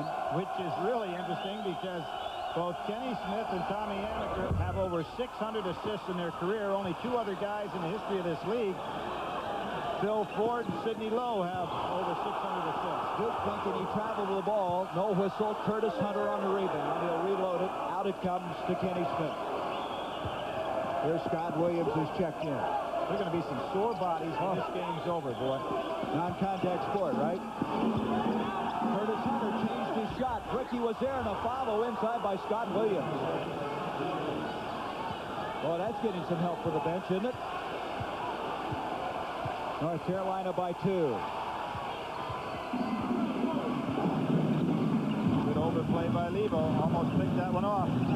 Into Nestle, rather. Martin Nestle can't get it. Ricky comes up with it. Ricky keeps it alive. Lebo's out of there with it. He almost lost the handle, and he did. He traveled with it. Dragged his feet before he could get rid of the basketball. Well, if you're going to score over 95 points a game, you are going to turn the ball over some. The selection of the pass was good. It just couldn't execute it. Danny Ferry picking up his fourth. So Ferry on the bench, as you see coming in now, John Smith. He was out there for a brief time, as Billy King will sit down for a while. 58-56 North Carolina, 9.5 minutes to go in the game. Shows you how valuable Martin Nestle is to this ball club. With Ferry out of there in foul trouble, you've got a man who can go in and give you that 8 or 10 minutes. And for the first time today, Carolina goes in a 1-3-1 zone. Snyder tried a three-pointer that time. Lebo on the rebound. There's Amaker trying to steal. Kenny Smith with three-pointer. Oh, big shot. For a guy that hasn't been shooting well, he took a courageous shot there. Here's a strong timeout by Mike Krzyzewski. He realized that defense changed. He's got to get his club organized. And so the score at the 9:19 mark, 61-56. North Carolina will return to Cameron Indoor Stadium after this word from your local station. This is CBS. Injuries don't always happen during doctor's office hours, but at the Doctor's Walk-In Clinic, you don't have to wait for prompt medical attention. See the doctor and be on your way.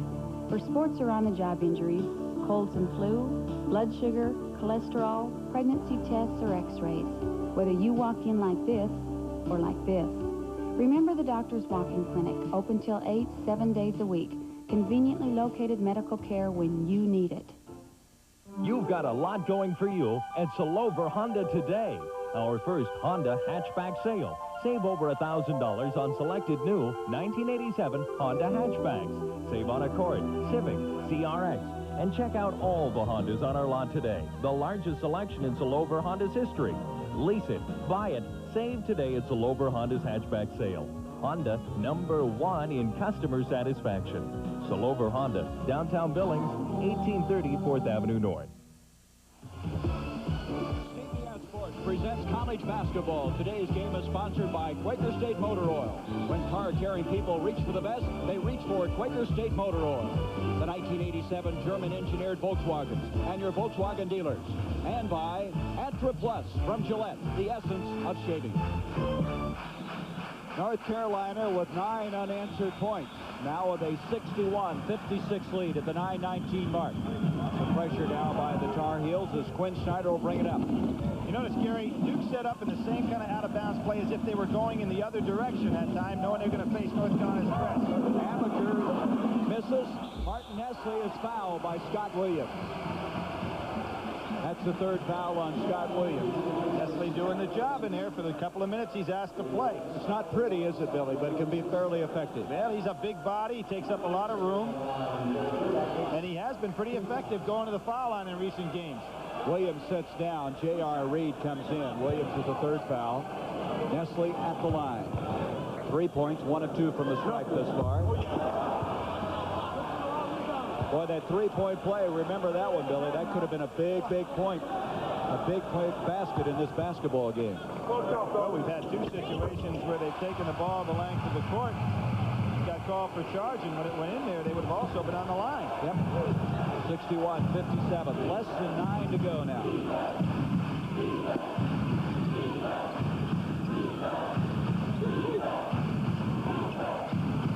Good ball movement now by the Tar Heels. Lebo looked like he wanted the three-pointer. Amaker had a handle on it.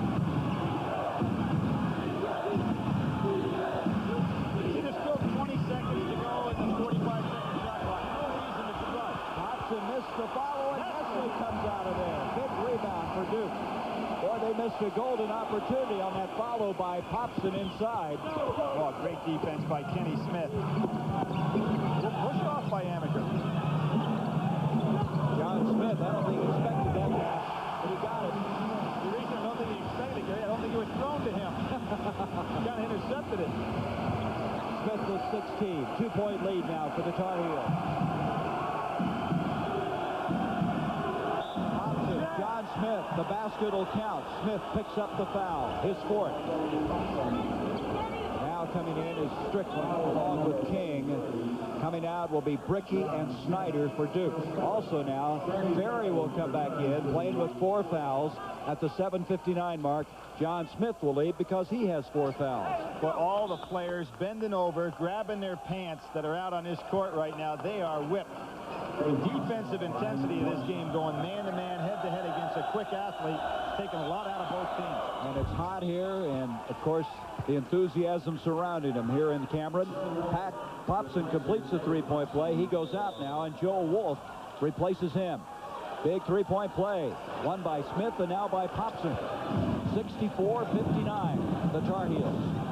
Oh, Amaker threw it away. Jerry, you know what happened to him there? The official was running down the court. Amaker saw the body moving down the sidelines, threw the ball towards the official. The old Freddie Brown play. Oh, I was just thinking that very same thing. Saw a man out of the side of his eyes, and it wasn't one of his teammates. It was James Worthy. They signed Kenny Smith, and now North Carolina starting to move out. A 7-point lead, 12 points for Kenny Smith. Biggest lead of the game for the Tar Heels. And they come back into their zone defense.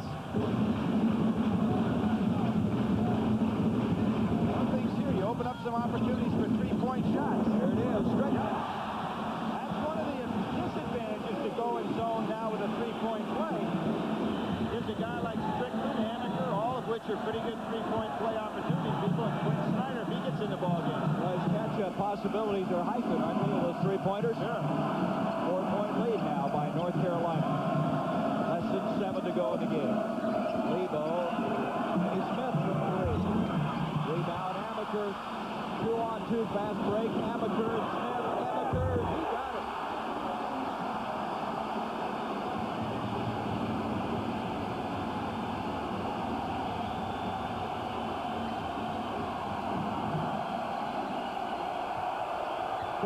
Points now for Amaker. Was that some athleticism, Billy?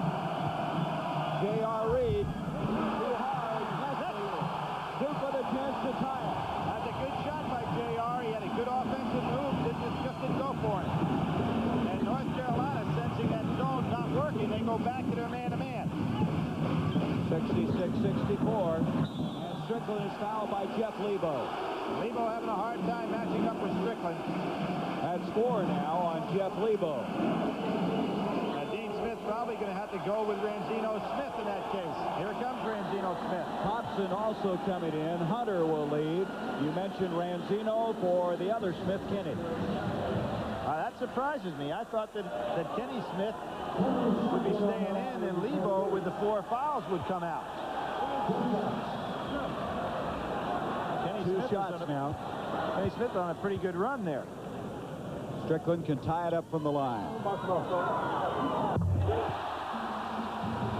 As a sophomore and a freshman, Strickland was highly recruited. He came in and kind of one of those fellas that felt he wasn't getting enough playing time. There were some rumors that he'd transfer out of here. He bided his time, and now, of course, he's an integral part of this team. And he has tied it up.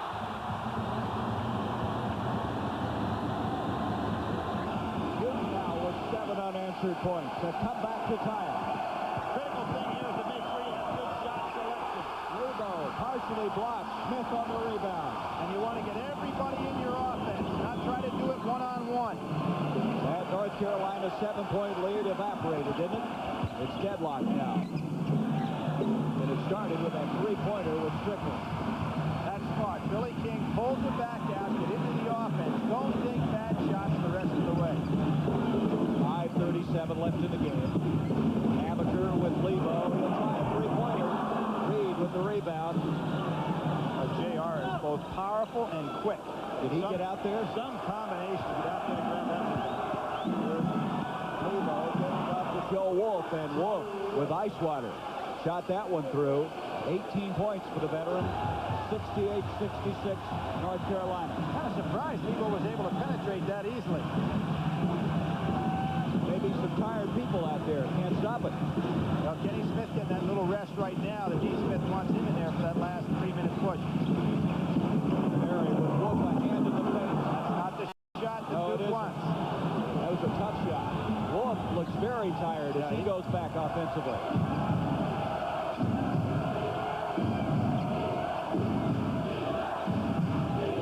Lebo backing in against Amaker. Reed will bring it up.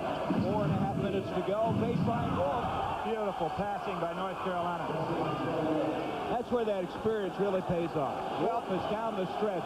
Really played well. Well, there's an example. Not taking the bad shot as Ferry rushed it outside the offense. North Carolina stayed with their offense. So North Carolina has taken a 4-point advantage. The great American face. Rugged, distinctive, every one an original, deserving of the best. The great American razor. Classic, solid, perfectly balanced. It's the Atra system from Gillette. Original Atra pivots for closeness, and Atra Plus adds a white Lubrasmooth strip for extra protection. The great American face deserves the great American shave. The Atra shaving system, only from Gillette. The essence of shaving. You know, this Jetta handles really great. Volkswagen's patented rear axle constantly corrects itself. I love it. No gizmos, no gadgets. Form follows function. Everything is there for a reason. I can't believe the price of some of these German-engineered cars. Anyone can design an expensive road car, but to design an affordable one. Best part about my Volkswagen Jetta? It's just fun. Yeah, we like to have fun. There's a time to think about life insurance, and State Farm is there. I'm State Farm agent Mike Callen. The biggest reasons young parents start thinking about life insurance are kids. Parents want someone who can explain life insurance and someone who knows how to listen too, so it'll fit their needs. And as a family's needs grow and change, they want someone who will be there to keep that life insurance up to date. That's why they come to State Farm agents. And like a good neighbor. And that's why they stay. State Farm is there. Coming up next, most of you will see from the Civic Arena the Georgetown Hoyas against the Pittsburgh Panthers. Reggie Williams, a brilliant player for John Thompson's Georgetown team. And he's opposed by Charles Smith, who was so brilliant in Spain this summer. He'll be leading the Pittsburgh Panthers, and Paul Evans, the new coach. It's coming up next. Georgetown, Pittsburgh. Some of you will be seeing the game in Wyoming between the Cardinals of Louisville and the Wyoming Cowboys. 4:25 to go here. 70-66. North Carolina the lead. Joe Wolf has hit his last 5 shots to lead North Carolina to this 4-point advantage. But he's out of the game right now, and Carolina playing a very small team. Billy King, dangerous pass to Smith. They got away with it. The basket will count it. We have a foul. San Rancino Smith. Now, Gary, Carolina, during that timeout, came back on the floor with an extremely small team, which created some tough matchups. And in that particular case, Rancino Smith found himself under the basket in no position to rebound. Kind of an interesting lineup. D. Smith's going to have to make this lineup a little bigger. figuring he's got to rest guys like Wolf for the stretch drive. 4:10 left to go. That foul on Ranzino Smith, his second. And that was a tough pass on the baseline, Billy. Almost was intercepted. They got away with it. And they're trying to decide who's going to shoot the free throw. Now, Smith hit the basket, but I don't think he was the guy fouled, was Well, Billy King doesn't want to go to that foul line. They want to put Strickland over there. Now, they're about the same size. They'd be smart to have their numbers like 34 and 43. You know what I mean? Yeah. So the official would have inverted. Right. Well, who's going to shoot it? Well, if you're Duke, you're going to put Strickland on the line. Dean Smith's going to say, no, we want Billy King on the line, and Dean Smith's going to want, he's going to want a little talk to those officials. There's the foul difficulty. Duke with 2 with 4, and Lebo with 4 for North Carolina. And you see who's on that line, Strickland. Dean Smith still asking why. Well, he's on the road. When you're on the road, you don't get their attention as quickly, right? The guy who got the attention of the officials this week was Nick O'Donoher at Dayton. They ushered him right out of the ball game. He's one of the class guys in the sport. Had a chance to cut it to 1. Instead, they are down by 2. In it goes to Popson. Missed it inside. Ferry comes up with it, and Duke can tie it up. Popson got the shot he wanted. What a struggle this has been. Lived up to all expectations, hasn't it? Billy King into Smith. It's Nathan again. Smith with 20. That's the sophomore, going to be a solid performer. Ranzino Smith. Popson retrieves, and he's fouled. And they all Ferry, and he's fouled out of the game. Now, what hurts Duke in that particular case is not only his size, but his ball handling ability down the stretch. Hesley's going to come back in. Ferry will lead.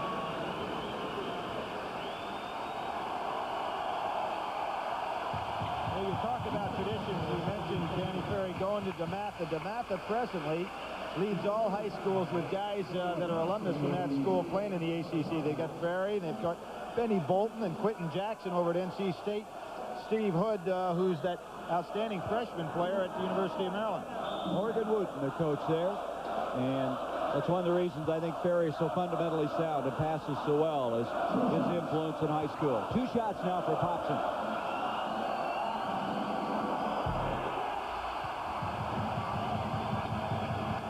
Popson, an excellent free throw shooter, 83% as Lebo now comes in. Ranzino Smith will lead. 3 minutes, 29 seconds left to go. We're even at 70 as Joe Wolf will come in at the first opportunity. And you can see what Dean Smith has done here. He's rested them periodically, and he's going to get what he considers his best lineup in the game for the stretch drive. And the stretch drive is here, substitution. And speaking of championships, what about this one from Giant Stadium, New York against Washington? Joe Gibbs masterminding his team against Bill Parcells. I'm sure everybody will pause to take note of that ball game. 71-70 now. North Carolina into John Smith. He has 22. That was as well as any team has attacked the Carolina press in a long, long time. Excellent ball handling. Duke by 1. Career high for John Smith at 22. And he had a hand on it. It'll be off of John Smith. J.R. Reed will set up as Jeff Lebo will inbounds now for the Tar Heels. Gary is wide spread out as this game is right now. Duke has to be very careful for backdoor cuts by North Carolina. They really have the defense spread out. Lebo, three-pointer. Oh, great shot. 2-point lead now for North Carolina. Lebo with 13 points. Something to keep in mind, Billy. Duke has only 1 timeout left in this game. Carolina has 4. 2.5 minutes to go in the game. John Smith had good position. Three-pointer by Strickland. Hesley, he and Reed had a real collision in midair that time. Look at J.R. pull that ball out. Kenny Smith on the drive. Now, Duke right now needs the timeout, but like you said, Gary, they don't want to use it with only 1 left. They'd like to cut this momentum down a little. 4-point lead now for the Tar Heels. Set play by Mike Krzyzewski wanted to use up a little of that clock to make sure they get a good shot. Dangerous pass. 2 minutes to go. There's a steal by Reed, and now North Carolina will be in no hurry.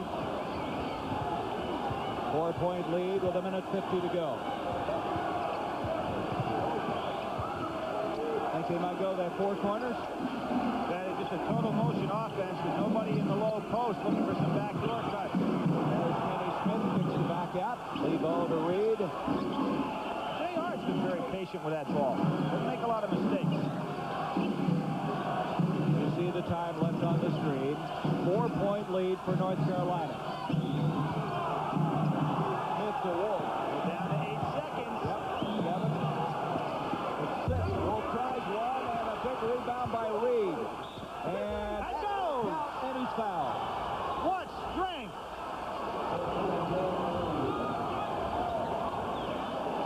Joe Wolf had it down to 8 seconds, put up the jumper. There's Reed. Got fouled the first time, got fouled again, got fouled the third time on that sequence, and hits the shot anyway.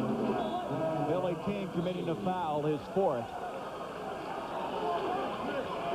Just before that, Billy, you talked about the poise of Reed, and he just came up with a big basket. Well, he was hammered 3 times in that play. There's Martin Nestle. He's been having to work against him. JR's a man-child. He is going to be something. 10 points, 12 rebounds. He's hit all 4 of his free throws thus far. 6-point lead for North Carolina, trying to end a 22-game home winning streak here for the Duke Blue Devils. You know, a streak was broken last year when Duke beat Carolina in the last game of the year to win the ACC championship. But what it did, it knocked North Carolina out of 19 straight years of either first or second in their league, which is probably as tough a record as you could imagine trying to accomplish. 78-72, a little more in a minute. Amaker, quick shot, rebound, Reed, and Reed right now is kind of taken over. You don't want to be in a hurry if you're North Carolina. And that's a charge on Lebo. Quinn Snyder precipitated that. That's 5. Lebo is fouled out. Jeff Lebo tried to force it. There was no need to hurry. He could pull the ball back out. A smart player, extremely aggressive. And he caught with a mental mistake on that one. He fouls out with 13 points. Krzyzewski hasn't given up on this one. Why was that 3-point play? You're 2 shots away, right? 78-72, 53 seconds to go. And you have to plan that way as a coach. Now you're looking for Amaker and Strickland to get this shot off. Snyder also a good 3-point shooter. Snyder almost up at 50% on the year from the 3-point line. Both the Smiths are in now. Ramzino coming in to join Kenny Smith. Needs some help. Snyder needs help. He gets it in to Bricky. There it is. 3-pointer by Quinn. And Reed is there again. Going to have a hell ball, and the alternating possession goes to North Carolina. Is that what they're calling? Or they know they're going to call a foul. Foul trying to reach in on. I was just going to say, Gary, if you call a held ball on J.R. Reed, I want to see how strong that other man is. That's right. Amaker committed the foul, his 3rd. But Reed now with 14 rebounds. And Billy, they've been big rebounds.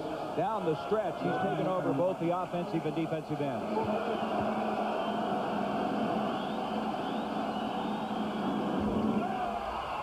And he hit another free throw. He has 11 points. 79-72. J.R. Reed came into this game with 64 shots from the foul line so far this year. He's going to be a guy that's going to be on that line. So if he can get his percentage up in the high 70s, you can imagine what that's going to do for his scoring average. Steal by Bucknall. 36 seconds to go. Some move by Kenny Smith. Against one of the best defensive players in the country. There's what a senior will do. Pull the ball back out. Time is the only factor now. We're going to have a foul from behind. And so that'll stop the clock as Strickland picking up his 4th foul. They're starting to celebrate. They come in here in one of the most difficult places in the nation to win, Cameron Indoor Stadium. And right now, with a 79-72 lead, North Carolina has stamped themselves as the team to beat the ACC. Well, I would have to say that, but when you think nationally, Jerry, no question in my mind, UNLV, until they're beaten, deserves to be #1. But if you said, who's the team that'd be the toughest one for them to beat, North Carolina's the one. When you figure they beat Purdue on a neutral floor, then they took on SMU right after that. They've been up this week to Philadelphia to take on LaSalle, then they come over to Duke to play. There's nobody this year that's had a stretch of games of that magnitude. North Carolina's only loss early out at UCLA. Duke had lost to Illinois. Both teams had 10-game winning streaks. Strickland, not a good shot. Reed comes down with it. Who else? And he's ganged up on, gets it out to Ranzino Smith, who's fouled by Quinn Snyder. Don't forget now the second half of our doubleheader. Georgetown, Pittsburgh. Most of you will see that. Some of you will see the defending NCAA champions, Louisville against Wyoming. You know, Gary, people ought to really stay tuned to Georgetown. Which team are they going to see? Yeah. You know, they got wiped out by Seton Hall, then they turned around and blew out St. John's. Seton Hall figures they've got their program ready to go. They go up and get beat by Connecticut. That Big East is topsy-turvy. By the way, Reed has 15 rebounds, a career high, but you know in the next 4 years he'll break that. There's Joe Wolf coming out. Good gut effort by Joe Wolf. You know he had to be a little stiff coming into this ball game. Boy, they couldn't have done it without him. 83-72. The score not really indicative of how close this game has been. Amateur with a three-pointer, and Duke uses their last timeout with 8 seconds to go. 83-75, North Carolina. Why do 32 million Americans protect their engines with Quaker State motor oil? Because they're car-caring people who want only the best for their engines. Here, Quaker State quality stands up to the constant pounding, heat, and friction that breaks down motor oil. You can see Quaker State quality, the pure protection that comes from our state-of-the-art formula that can't be beat.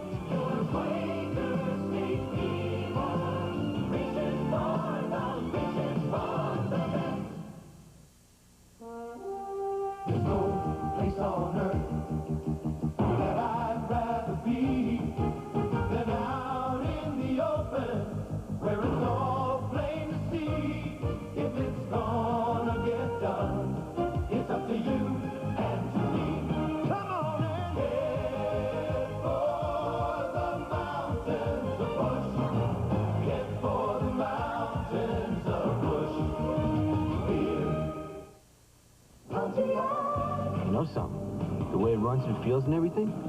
This Pontiac 6000 of mine is probably one of the finest road sedans of all time. Oh, come on. Probably. Okay. I did say probably. All right. Okay. The Great American Face. Strong, sensitive. The Great American Razor. Actra Plus. Solid. With the Luber Smooth Strip for extra protection. The Great American Face deserves that Great American shave. Actra Plus. Only from Gillette. 8 seconds to go on this one. North Carolina to close out with a victory here as Quinn Snyder reaching around and committing the foul on Ranzino Smith.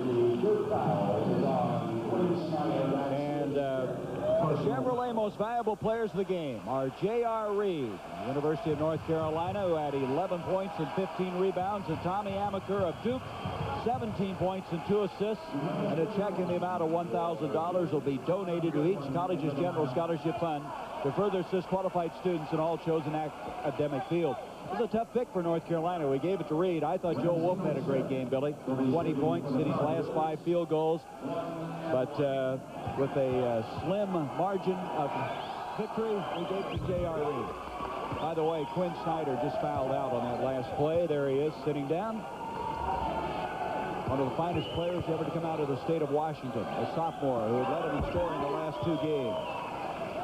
85-75. You look at the score, Billy, you wouldn't know how tough it was, would you?